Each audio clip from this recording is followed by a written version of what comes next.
Donc là, c'est Château Tour des Gendres, Merlot, Malbec. Comme son nom l'indique, c'est un vin à base de Merlot et de Malbec.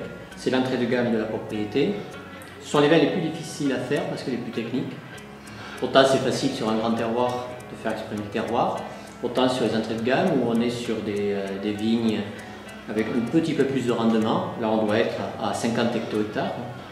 C'est plus difficile à faire un vin pour qu'il soit dans le léger, dans le fruité, tout en gardant un caractère fort de vin du Périgord. Donc là, comme sa gamme l'indique, on est sur des vins qui sont totalement sur la fraîcheur, des fruits très frais. On ne cherche pas du tout de lourdeur. Ce sont des bouteilles qu'on doit boire avec les amis.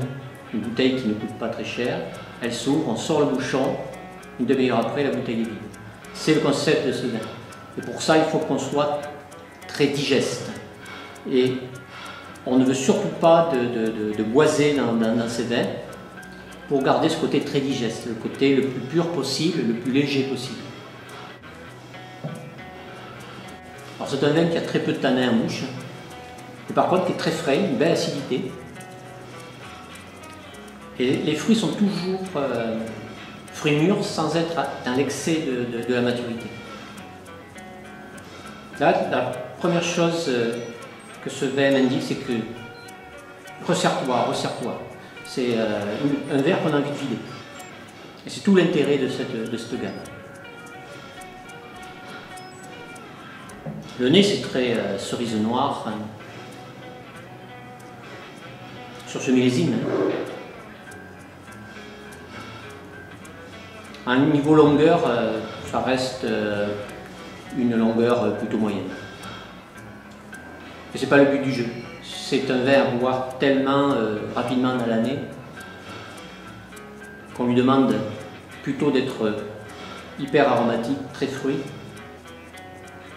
sans tomber dans l'excès d'une vinification trop technique.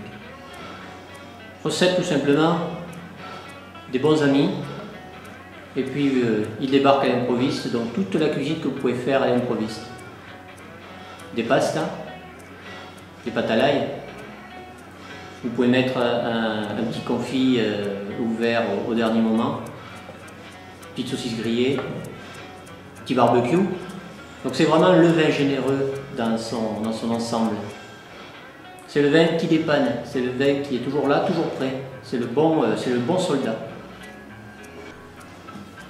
Donc ce vin est en agriculture biologique et depuis le millésime 2012, on n'est plus vin issu de l'agriculture biologique, la norme a changé, on est vin biologique, avec le nouveau logo européen, qu'on voit là.